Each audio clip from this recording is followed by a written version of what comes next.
नमस्कार, जय हिंद दोस्तों। स्वागत है आप सभी का आज की इस क्लास में। आज की क्लास में गाइस हम पढ़ने वाले हैं फ्यूचर इंडेफिनिट टेंस, ठीक है। और समझने वाले हैं कि फ्यूचर इंडेफिनिट टेंस की पहचान क्या होने वाली है, नियम क्या होने वाला है, वो सारी की सारी चीज़ें समझने वाले हैं।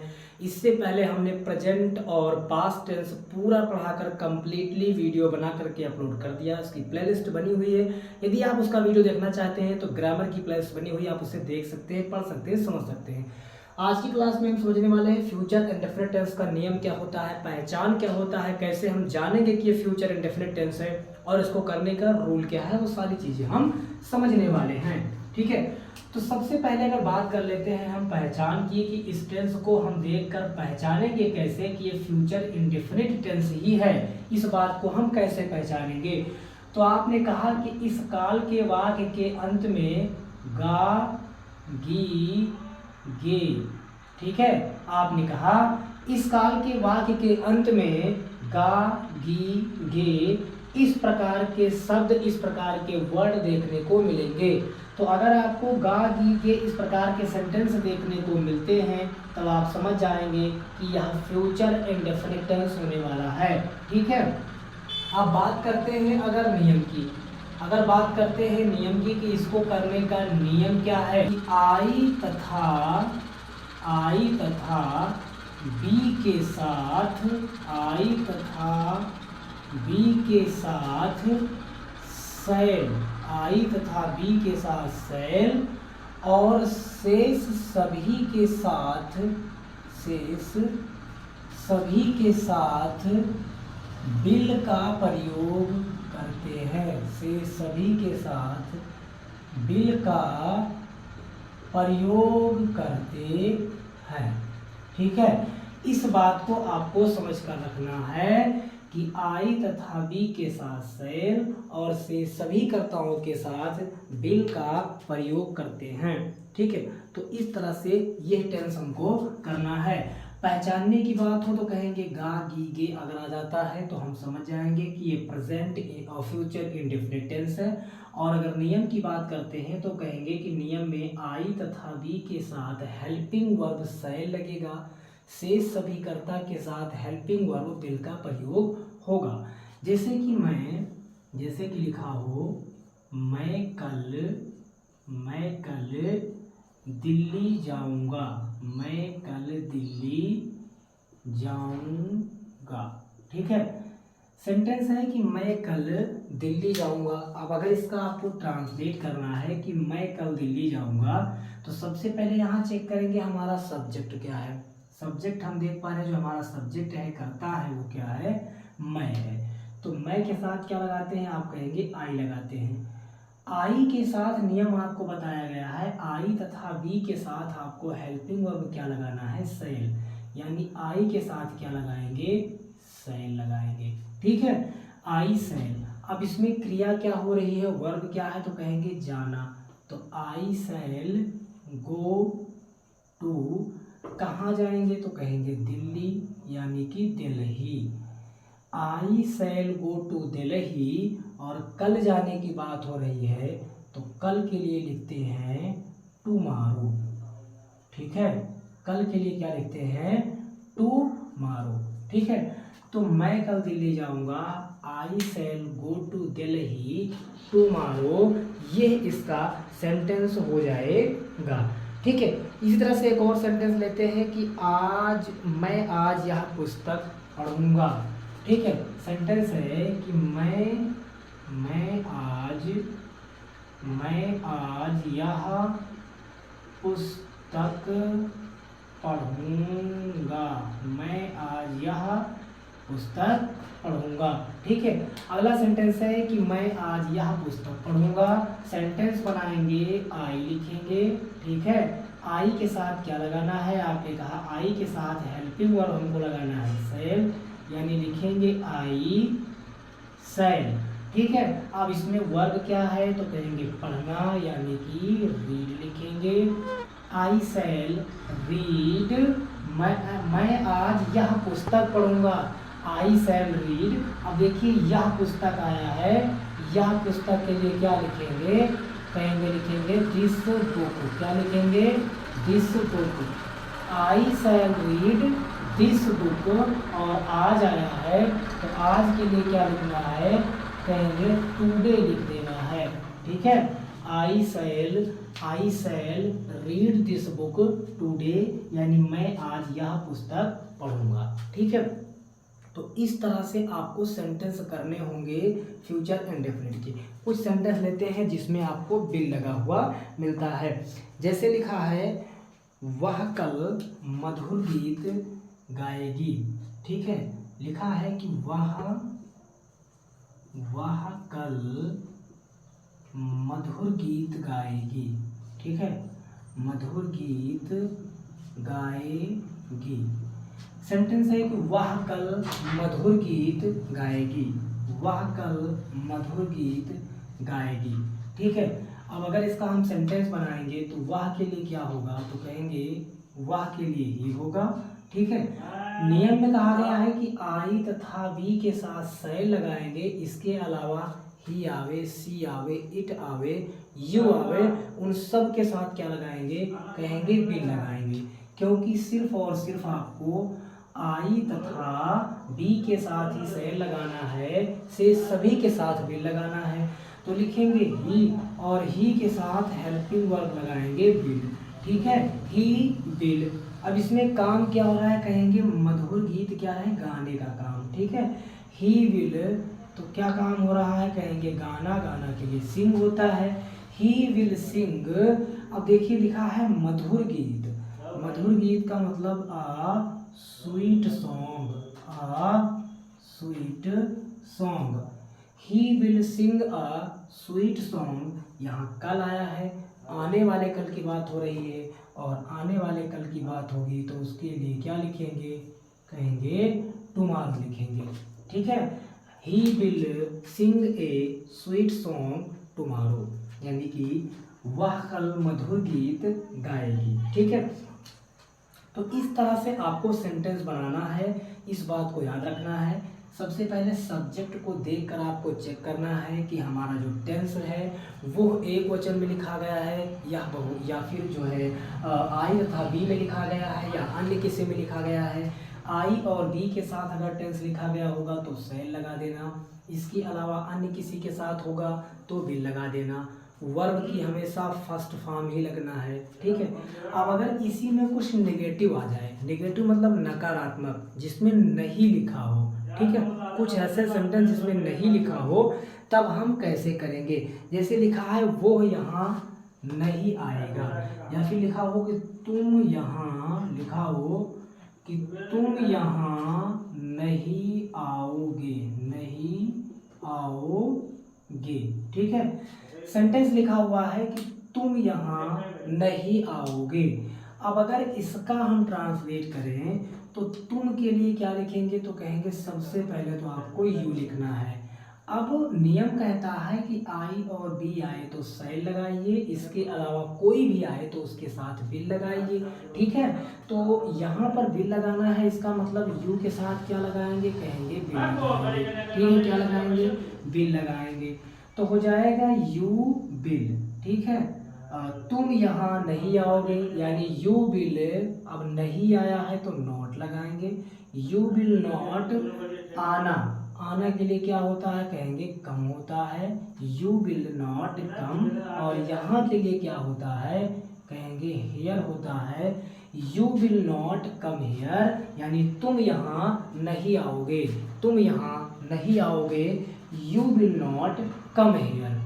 ठीक है, ऐसे ही सेंटेंस और लिखा हो, ऐसे ही सेंटेंस लिखा हो कि हम तुम्हारी सहायता नहीं करेंगे। ठीक है, सेंटेंस लिखा है कि हम, सेंटेंस लिखा है कि हम तुम्हारी सहायता, हम तुम्हारी सहायता नहीं करेंगे। ठीक है, सेंटेंस है हम तुम्हारी सहायता नहीं करेंगे, हम तुम्हारी सहायता नहीं करेंगे। तो सबसे पहले हम सब्जेक्ट आया है तो हम की अंग्रेजी लिखेंगे, यानी कि बी लिखेंगे। बी के साथ क्या लगाएंगे, आपने कहा नियम बताया है आई और बी के साथ शैल लगाना है, यानी बी के साथ सेल लगाएंगे, ठीक है। We shall. अब यहाँ देखिए नहीं आया है तो याद रखिएगा हेल्पिंग वर्ब के जस्ट बाद आपको नॉट लगा देना है, ठीक है। जो भी हेल्पिंग वर्ब बिल या सेल होगा उसके बाद नॉट कर देना है अगर सेंटेंस में नहीं आया है तो बी सेल नॉट, ठीक है। We shall not. सहायता, सहायता के लिए होता है हेल्प। किसकी सहायता? तो कहा गया तुम्हारी यानी कि यू, ठीक है, तुम्हारी यानी कि you. We shall not help you यानी हम तुम्हारी सहायता नहीं करेंगे, ठीक है। तो अगर कहीं पर नेगेटिव सेंटेंस आ जाता है, नहीं वाला सेंटेंस आ जाता है तो ऐसे बनाना है, सबसे पहले सब्जेक्ट फिर हेल्पिंग वर्ब, हेल्पिंग वर्ब के जस्ट बाद आपको नोट लगाना है, फिर आपको वर्ब लिखना है यानी क्रिया लिखनी है।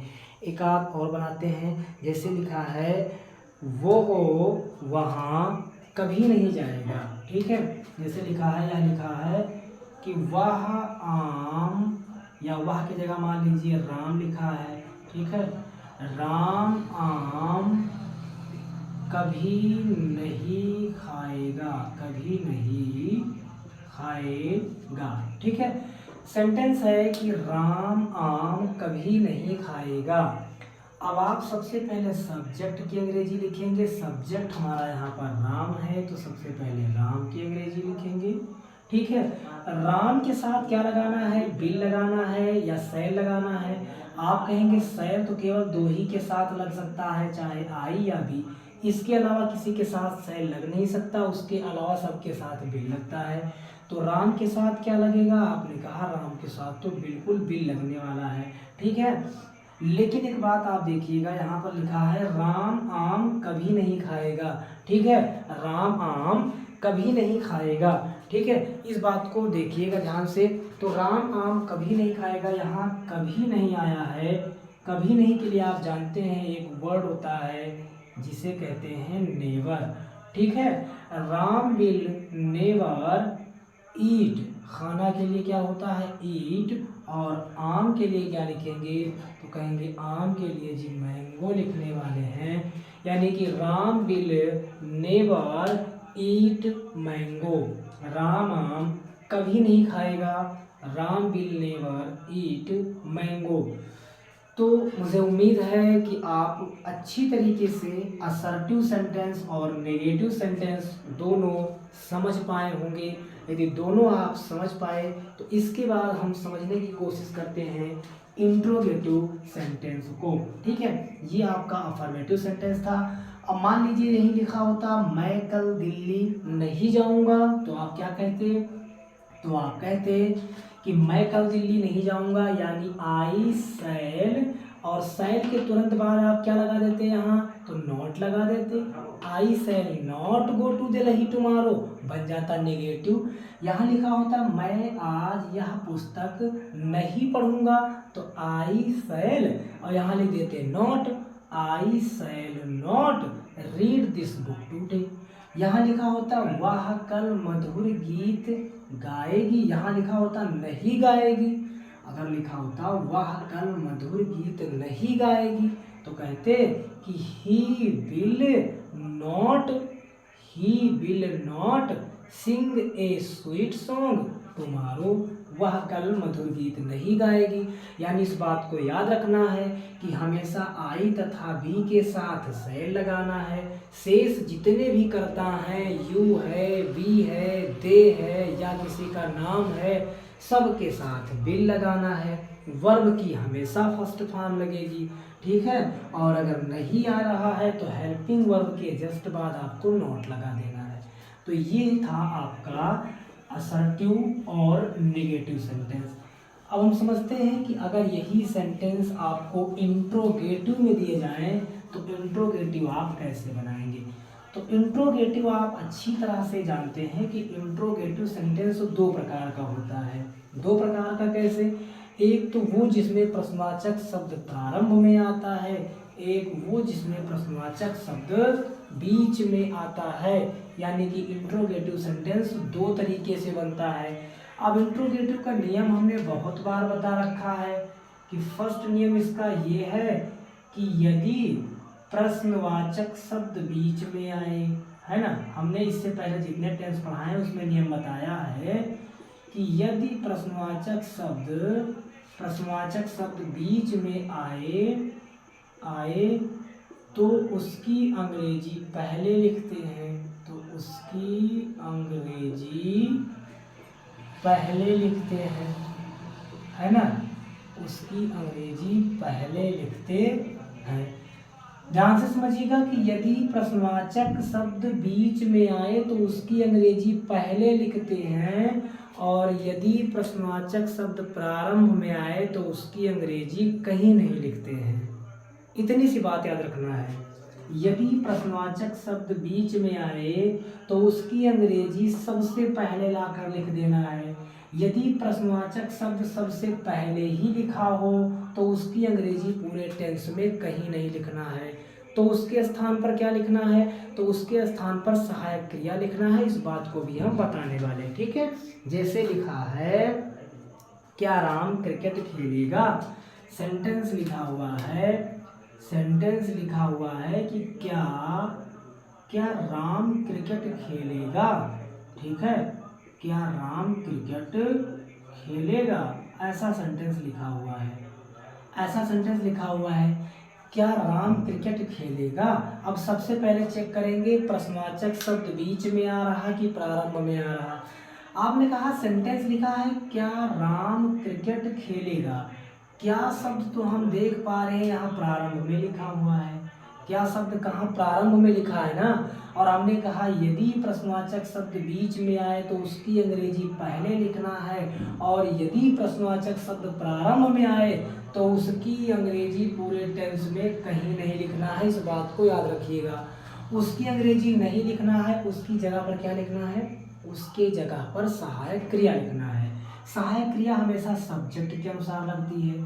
सब्जेक्ट राम है, आपने कहा आई भी के साथ तो शैल लगेगा, से सभी के साथ बिल लगेगा। यहाँ राम है तो राम के साथ क्या लगेगा, कहेंगे बिल लगेगा। यानी इस टेंस की शुरुआत हेल्पिंग वर्ब बिल के साथ होगी। बिल लिखेंगे, बिल के जस्ट बाद क्या लिखेंगे, सब्जेक्ट की स्पेलिंग यानी कि राम लिखेंगे। बिल राम, क्रिकेट खेलना यानी कि play cricket, will Ram play cricket, क्या राम क्रिकेट खेलेगा, यानी विल राम प्ले क्रिकेट, क्या राम क्रिकेट खेलेगा। अब आप देख पा रहे हैं कि यहाँ क्या शब्द की अंग्रेजी पूरे टेंस में कहीं पर नहीं लिखी है। यही नियम हमने अभी आपको कहा कि यदि प्रश्नवाचक शब्द प्रारंभ में आ जाए तो उसकी अंग्रेजी पूरे टेंस में कहीं पर नहीं लिखना है। इसी तरह से सेंटेंस आ जाता है, क्या मुकेश या क्या ये बच्चे कल यहाँ सोएंगे, ठीक है। लिखा हुआ है कि क्या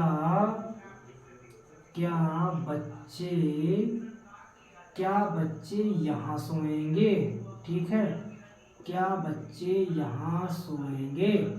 सेंटेंस है कि क्या बच्चे यहाँ सोएंगे। आपने सेंटेंस पढ़ना है, फिर चेक करना है प्रश्नवाचक शब्द बीच में आ रहा कि प्रारंभ में आ रहा।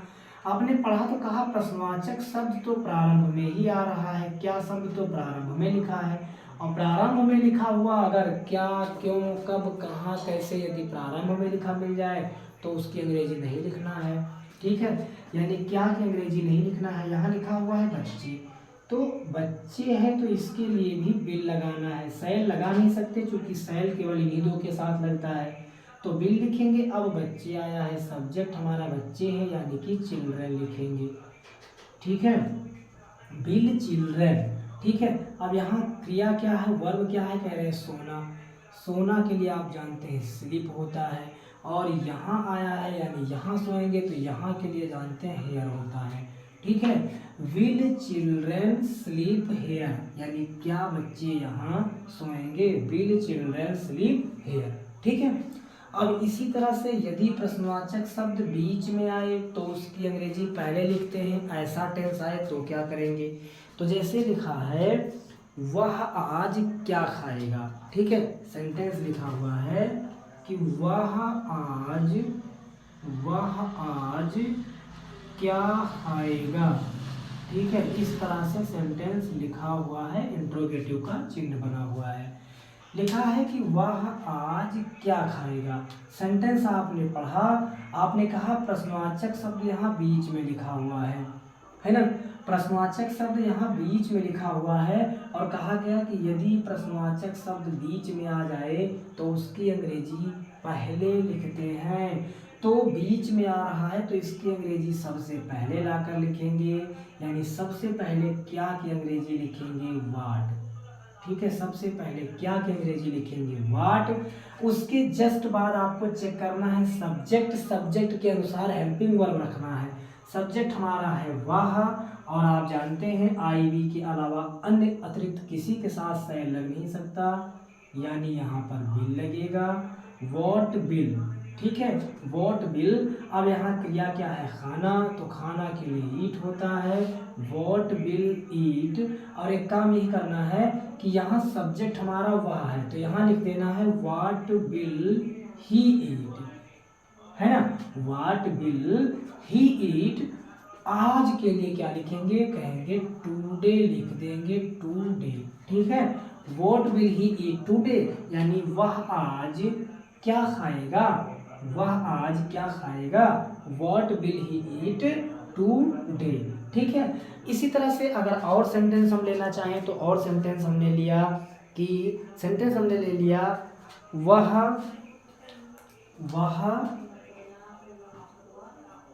वह पैसे कैसे कमाएगा, कैसे कमाएगा, है ना।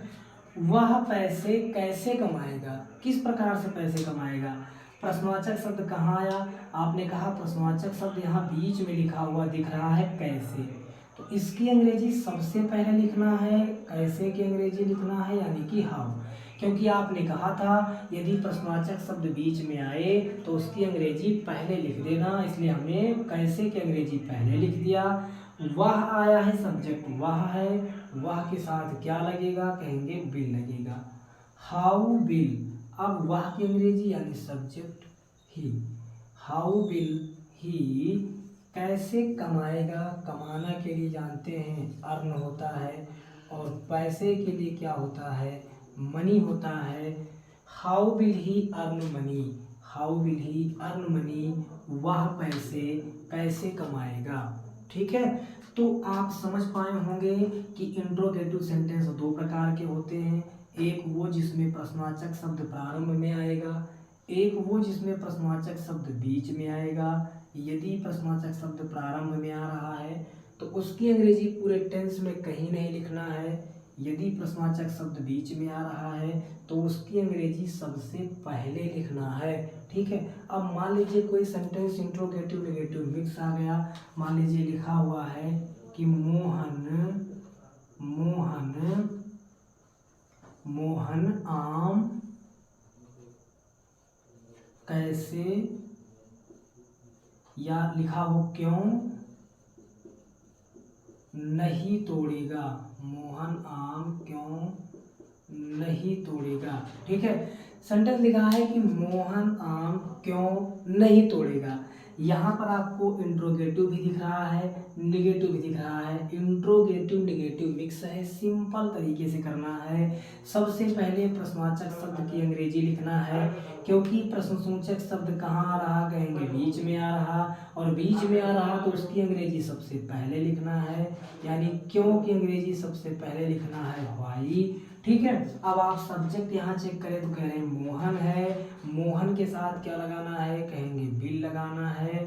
ठीक है, चूंकि सेल केवल इन्हीं दो के साथ लगता है तो व्हाई बिल। अब मोहन की अंग्रेजी लिखेंगे यानी कि मोहन लिखेंगे, why will Mohan, why will Mohan आम क्यों नहीं तोड़ेगा, लिखा है मोहन आम क्यों नहीं तोड़ेगा, व्हाई विल मोहन। अब यहाँ नहीं आया है इसलिए नॉट लगा देंगे। ठीक है, उसके बाद तोड़ना के लिए क्या लिखेंगे, कहेंगे तोड़ना के लिए लिखेंगे प्लग। ठीक है, या फिर यहाँ कह सकते हैं ब्रेक, है ना, कह सकते हैं यहाँ ब्रेक, ब्रेक कहेंगे और बेहतरीन होगा, क्योंकि प्लग जो होता है ये फूल वगैरह तोड़ने की जहाँ चर्चा हो वहाँ पर लगता है, और बाकी आप यहाँ ब्रेक कह सकते हैं। Why will Mohan not break. अब यहाँ आम की बात आई है तो लास्ट में मैंगो जरूर लिखना है। इस तरह से पूरा सेंटेंस बन जाएगा। Why will Mohan not break mango, यानी मोहन आम क्यों नहीं तोड़ेगा। तो इस तरह से इंट्रोगेटिव नेगेटिव दोनों मिक्स सेंटेंस बनते हैं। तो ये इस तरह से हमने आपको असर्टिव, नेगेटिव, इंट्रोगेटिव तीनों प्रकार के टेंस बनाना बता दिया। I hope you must have understood. आप अच्छी तरीके से फ्यूचर इंडेफिनिट टेंस को प्रॉपर तरीके से समझ पाए होंगे। अगर फिर भी आपको कुछ मिसअंडरस्टैंडिंग लगती है तो आप एक बार वीडियो को रिवर्स करके ज़रूर देखिएगा, आपको बहुत ही अच्छे से वीडियो समझ में आएगा। वीडियो अच्छा लगा तो लाइक करके चैनल को सब्सक्राइब कीजिएगा और वीडियो अपने दोस्तों के पास भी शेयर कीजिएगा। फिर मिलते हैं नेक्स्ट वीडियो में नेक्स्ट टॉपिक के साथ।